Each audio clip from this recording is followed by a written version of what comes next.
Hello my dear students, I welcome you to my YouTube channel English Classes with Shashi Singh, and today I am here before you with a new topic, that is tense. This is very important chapter of English grammar. So we are moving further, but before it I want to say something to you that I am going to begin with this chapter from the very basic. मतलब बहुत ज़्यादा basic से मैं आप लोगों के साथ इस चैप्टर की शुरुआत कर रही हूँ. First we will discuss what is tense and then how many tenses are there in English and in how many parts we can divide them also. Okay, and one more thing guys कि हर day, each day I will upload a video related to this. Today I am uploading related to present indefinite tense. Okay, and in the evening you will get the worksheet related to this test, related to this tense, and you will analysis then how can you solve the related questions. The questions takes place in your examination. देखिए 10th standard 9th and 10th standard में जिस तरीके के questions यहाँ से आते हैं tenses से, वो आता है वर्ब फिलिंग के लिए. ठीक है कि प्रॉपर या करेक्ट वर्ब फिल कीजिए, fill in the blanks with the correct form of verb. और अपने जो कंपटीशन एग्जाम्स होते हैं वहां पे जो क्वेश्चन आता है वो आता है एरर डिटेक्शन से रिलेटेड, यानी कि टेंसेस से रिलेटेड वहां पे एरर देता है वो कि गिवन सेंटेंस में एरर फाइंड कीजिए. तो चलिए शुरू करते हैं. टेंसेस का मीनिंग होता है, एक कंडीशन में अगर हम देखें तो टाइम. टेंसेस मीन्स टाइम, और इसको हम लोग फॉर्म ऑफ वर्ब भी बोल सकते हैं कि ये क्या करता है, फॉर्म ऑफ वर्ब, इसको हम बोल सकते हैं. फॉर्म ऑफ वर्ब होता है. जो टेंसेस हैं उनका काम क्या होता है, ये शो करना कि कोई भी गिवन एक्शन जो है वो किस टाइम पे हुआ है. ठीक है ना. तो जो अब हम बात करते हैं कि टेंसेस कितने हैं, तो टेंसेस भाई 3 हैं. मोस्टली सभी को पता है कि टेंसेस कितने हैं इंग्लिश के अंदर, 3 हैं. प्रेजेंट है, पास्ट है और फ्यूचर है. अब ये जो 3 टेंसेस हैं, प्रेजेंट, पास्ट एंड फ्यूचर, इन तीनों ही टेंसेस को वहां पे 4 कैटेगरीज में, 4 सब टेंसेस में डिवाइड किया है. और यही जो 4 सब टेंसेस हैं यहाँ पे, यही आइडेंटिफाई करते हैं या यही हमें पॉइंट आउट करते हैं that the given action is done in which time. ठीक है ना, किस टाइम पे किया गया है कोई भी एक्शन, हमें कौन बताता है, यही सब टेंसेस बताते हैं. तो देखिए प्रेजेंट, पास्ट और फ्यूचर तीनों ही टेंसेस को डिवाइड किया गया है 4 पार्ट्स में. फर्स्ट पार्ट है भाई इंडेफिनिट. दूसरा पार्ट है इसका कॉन्टिन्यूअस. कॉन्टिन्यूअस को हम प्रोग्रेसिव भी बोलते हैं, कॉन्टिन्यूअस और प्रोग्रेसिव. ठीक है. और इसके बाद में ऐसे ही हम पास्ट को भी बोलेंगे, continuous and progressive. Okay, continuous भी बोल सकते हैं और प्रोग्रेसिव भी, दोनों में से कुछ भी. The same here will be indefinite रहेगा, फ्यूचर इंडेफिनिट, एंड सिंपल भी इसको हम बोल सकते हैं, सिंपल फ्यूचर या फ्यूचर इंडेफिनिट, पास्ट सिंपल या पास्ट इंडेफिनिट, प्रेजेंट इंडेफिनिट या past present simple. Okay, the same as future continuous, or we may say NUOUS, and we may say progressive. Okay, ये भी progressive बोलेंगे. progressive का मतलब क्या होता है, the action that is in progress means what on which we are doing action at the time of saying, जिस पे action चल रहा है, हो रहा है. ठीक है, that is called continuous और progressive tense. उसके बाद next है भाई perfect. okay, present perfect, past perfect और फ्यूचर परफेक्ट. ओके, तीनों ही जो टेंसेस हैं वो परफेक्ट कैटेगरी में भी डिवाइड किए जाएंगे. Okay, let's see now the last one is perfect continuous. Perfect continuous या perfect progressive. Present perfect continuous, past perfect continuous और future perfect continuous. This way we know that these 3 tenses are divided into the same 4 and 4 parts. Got it? So this way we came to know that the total number of tenses is 12. Okay, हम एक चीज बोल सकते हैं that this tense, this is a person. Okay, these 3 tenses present, past, future is his son. ये इसके बेटे हैं, 3 बेटे हैं. एक व्यक्ति जिसके 3 बेटे हैं, और इस बेटे के इन बेटों के कितने बच्चे हैं भाई, 4 means 12. Total number of grandson हो गए 12. तो हमको इन ग्रैंडसन को पढ़ना है. ठीक है ना, इन ग्रैंडसन पे वर्क करना है, क्योंकि ये ग्रैंडसन ही बताते हैं कि कोई भी पर्टिकुलर एक्शन किस टाइम पे हुआ है.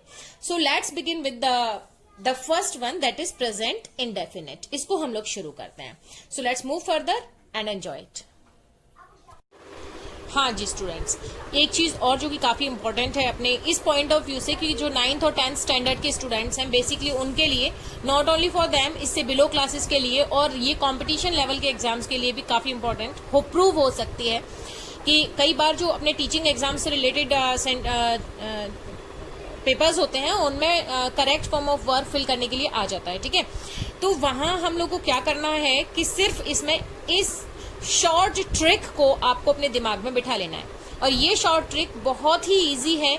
इसमें कुछ एक वर्ड्स मैंने आपको दिए हैं जिन वर्ड्स को हम एडवर्ब बोलेंगे, तो वो वर्ड्स मैंने यहाँ लिखे हुए हैं और उन वर्ड्स को अगर आप लर्न कर लेते हो, अच्छे से अपने दिमाग में बिठा लेते हो और उनके अकॉर्डिंग फिर आप टेंस यूज करते हो. देखिए इन वर्ड्स के अकॉर्डिंग जो टेंस मैं बताऊंगी वो सिर्फ प्रेजेंट इंडेफिनिट होगा, क्योंकि अभी हमने सिर्फ प्रेजेंट इंडेफिनिट टेंस को ही डिस्कस किया है. ठीक है, each day you will get a worksheet related to the same tense. We will discuss on the same day.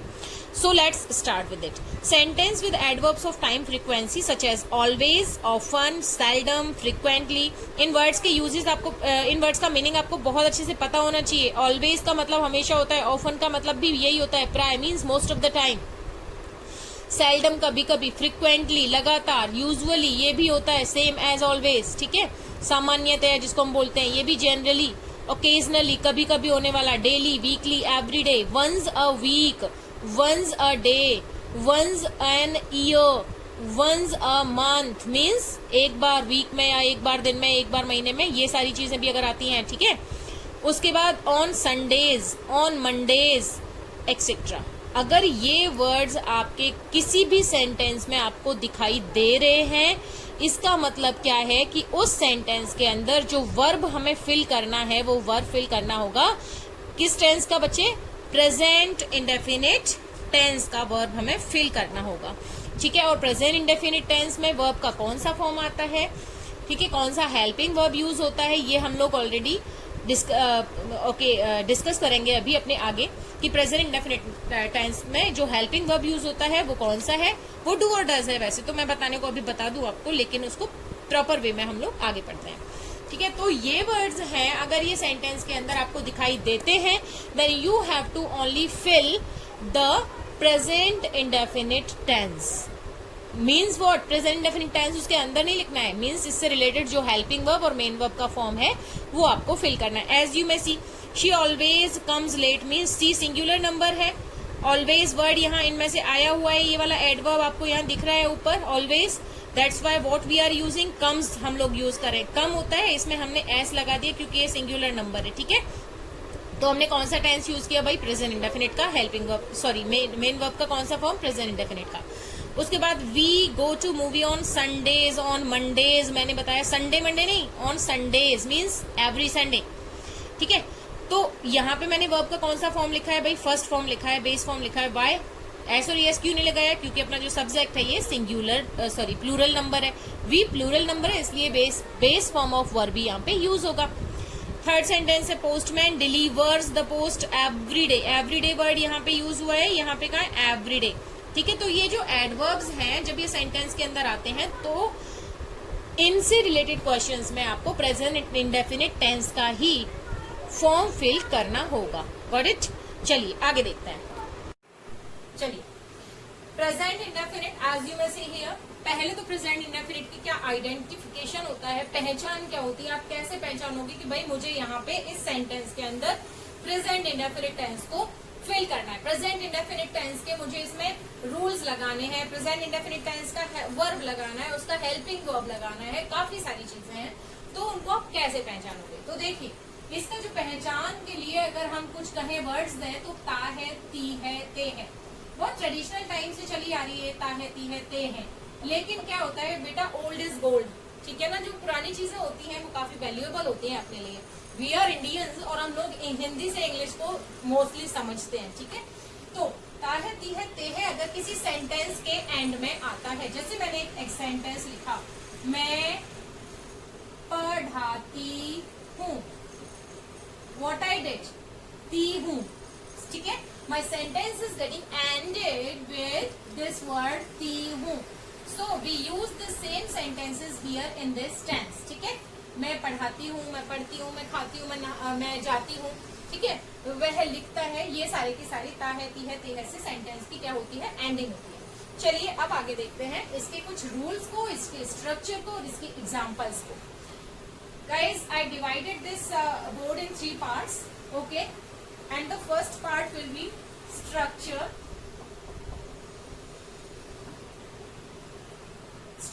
second rules, third examples. Okay, what I did, structure, rules, examples. Now it will be very clear to you. देखिए अभी हम लोग basic present indefinite की indefinite tense की बात कर रहे हैं। प्रेजेंट इंडेफिनिट छोटा नहीं है, काफी लेंथी है, क्योंकि इसके कुछ एक्सेप्शंस भी हैं। सेंटेंसेस के एंडिंग में ता है, ती है, ते है आता है, तो हम कौन सा स्ट्रक्चर, देखिए आप प्रेजेंट इंडेफिनिट टेंस की बात की, लेकिन ये प्रेजेंट इंडेफिनिट भी फिर 3 तरीके के सेंटेंसेस में डिवाइड हो जाएगा। आपने पढ़े होंगे सिंपल सेंटेंस है, ये नेगेटिव सेंटेंस है, ये इंटरोगेटिव सेंटेंसेस है, आपने पढ़ा होगा अच्छे से, ठीक है। तो सिंपल स्टेटमेंट या सिंपल सेंटेंस की जब हम प्रेजेंट इंडेफिनिट में बात करते हैं तो स्ट्रक्चर होता है भाई, सब्जेक्ट होता है, V1 होता है और ऑब्जेक्ट होता है।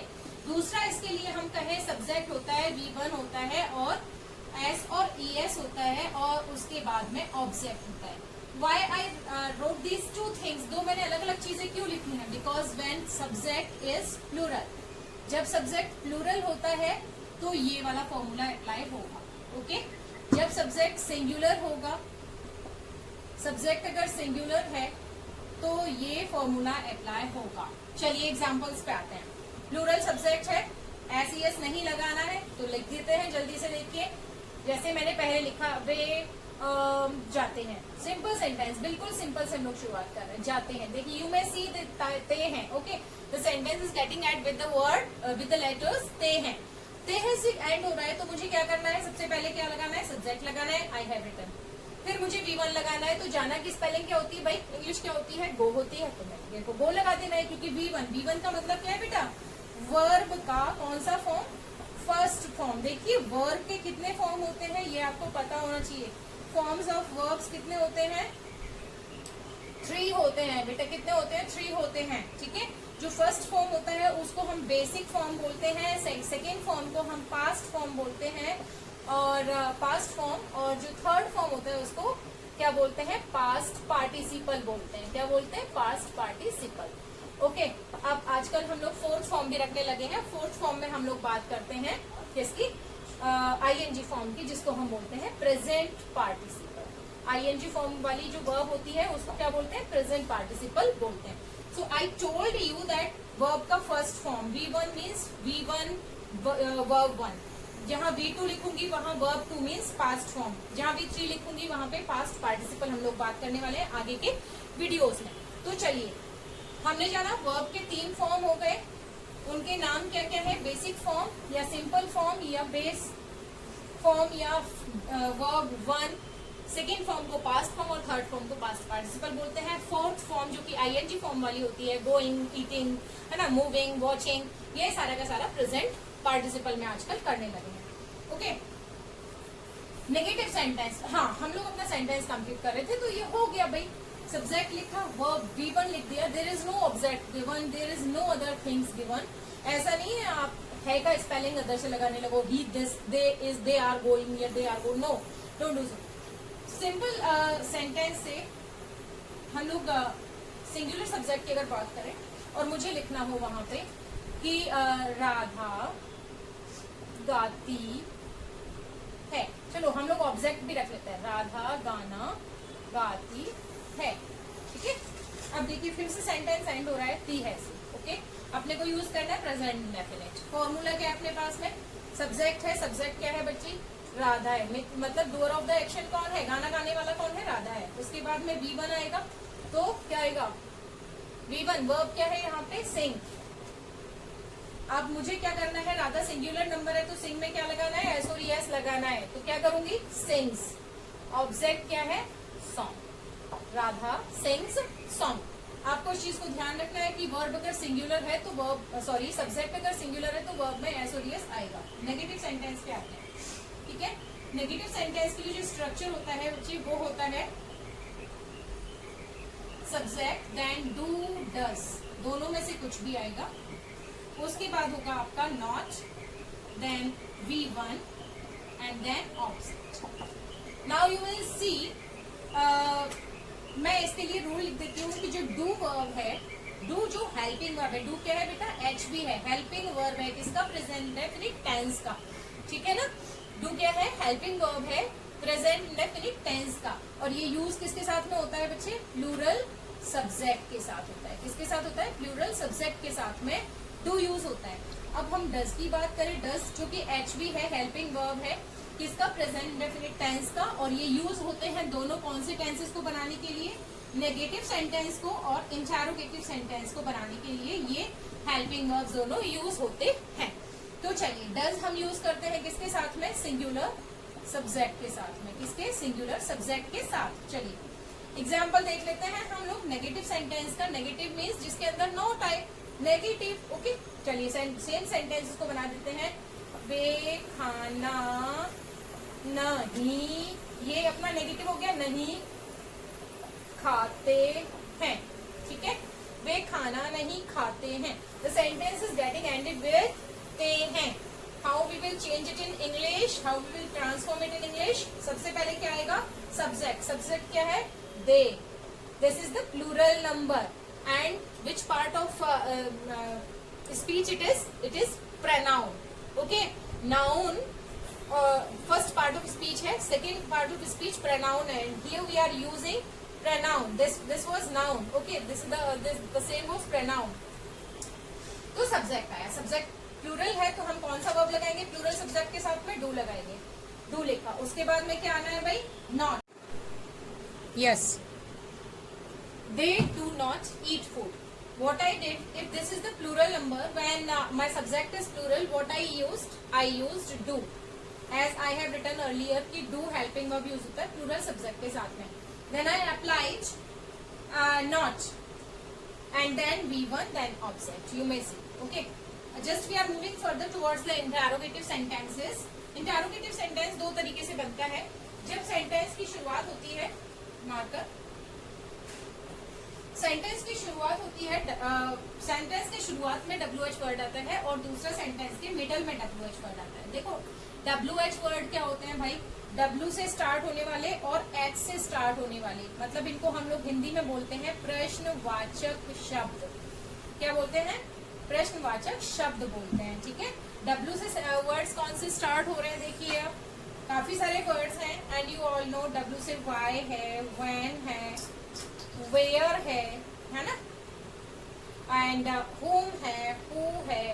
तो काफी सारे वर्ड्स. और all these words when they takes place in the beginning of the sentence और at the end of the sentence. एक चीज मैं आपको क्लियर कर दूं कि इनमें से एक भी वर्ड जो है ना वो बिगिनिंग में यूज नहीं हो सकता, शुरुआत में यूज हो ही नहीं सकता है.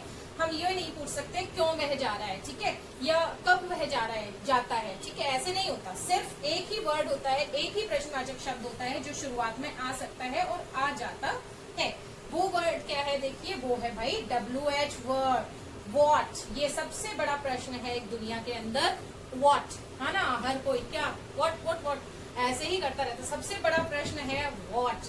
हाँ, what we are, what you are, what they are, और व्हाट वुड हैपन, होगा क्या. तो व्हाट जो WH वर्ड होता है ये ही शुरुआत में आ सकता है. और बिगनिंग की अगर हम लोग बात करें तो इसमें क्या होता है, हाँ, तो जब बिगनिंग में आता है तो हेल्पिंग वर्ब से सेंटेंस स्टार्ट होता है. उसके बाद में आता है subject, then V1, then object. Middle में अगर WH वर्ड आ गया भाई तो क्या करोगे, स्पेलिंग ऑफ WH आती है. उसके बाद में आता है आपका डू डज हेल्पिंग वर्ब, यानी कि उसके बाद सेम रहेगा सब्जेक्ट जैसे कि ऊपर था. उसके बाद में सेम रहेगा V1, उसके बाद में सेम रहेगा ऑब्जेक्ट. चलिए दोनों का एक एक सेंटेंस हम लोग देख लेते हैं. पहले हम लोग सेंटेंस देखते हैं जब WH वर्ड कहाँ पे आ रहा है, बिगिनिंग में आ रहा है, शुरुआत में आ रहा है. तो मैंने एक सेंटेंस लिखा, क्या मोहन खेलता है. आप देखिए सेंटेंस एंड हो रहा है किससे, ताहे से. मेरा सेंटेंस रॉन्ग है क्योंकि मैंने क्वेश्चन मार्क नहीं लगाया. खेलता है, सेंटेंस यू एंड हो रहा है इन वर्ड्स लेटर्स के साथ में. देखिए अब आप, सिंगुलर नंबर मोहन है तो रूल कौन, और हाँ बिगिनिंग में क्या है, WH वर्ड आया. तो सबसे पहले क्या अप्लाई करना है, डू डज में से कोई भी एक.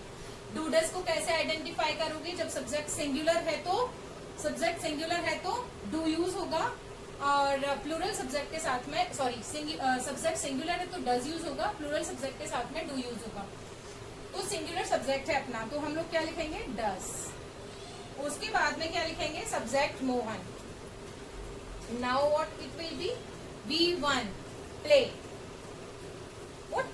What Mohan play? Is it right? Does Mohan play? Yes, it is right. And now I have to use a question mark.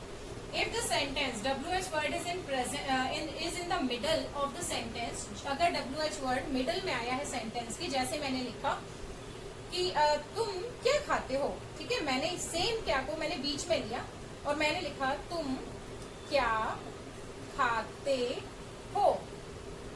You may see again the sentence is getting end with these letters, खाते हो, put a question mark, ठीक है।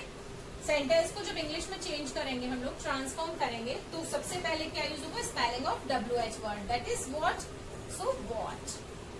Now do does, this is plural number considered ever, तो you, sorry no, helping verb, do does, तो you plural, तो हम क्या use करेंगे? Plural verb do. What do you eat, okay, and put a question mark at the end. I hope कि समझ आया होगा, और अगर वीडियो अच्छा लगा है तो इसको सब्सक्राइब जरूर करें मेरे चैनल को। एंड द सेकेंड थिंग, इससे रिलेटेड जो वर्कशीट है वो इवनिंग तक मैं अपलोड करूंगी, तो अपना प्लीज एनालिसिस जरूर करें, ये प्रैक्टिस जरूर करें कि प्रेजेंट इंडेफिनिट टेंस से रिलेटेड आप कितने क्वेश्चंस को ठीक कर सकते हो। इससे रिलेटेड कुछ एक्सेप्शंस भी हैं, वो मैं आपको बताऊंगी, जैसे कि यूनिवर्सल फैक्ट, शायद मैंने बिगनिंग में बता दिया है ये कि यूनिवर्सल फैक्ट जो होते हैं, हैबिचुअल एक्शन जो होता है, या फिर साइंटिफिक फैक्ट जो होते हैं, उनसे रिलेटेड जो सेंटेंसेस होते हैं वो भी हम लोग प्रेजेंट इंडेफिनिट में ही, या फिर आप ये कहिए कि न्यूज़पेपर से रिलेटेड जो हेडलाइंस होती है वो भी प्रेजेंट इंडेफिनिट टेंस में ही होती हैं। तो ये सारी चीजें हम लोग नेक्स्ट वीडियो के अंदर डिस्कस करेंगे। Till then, okay, thanks a lot for watching this video, thank you.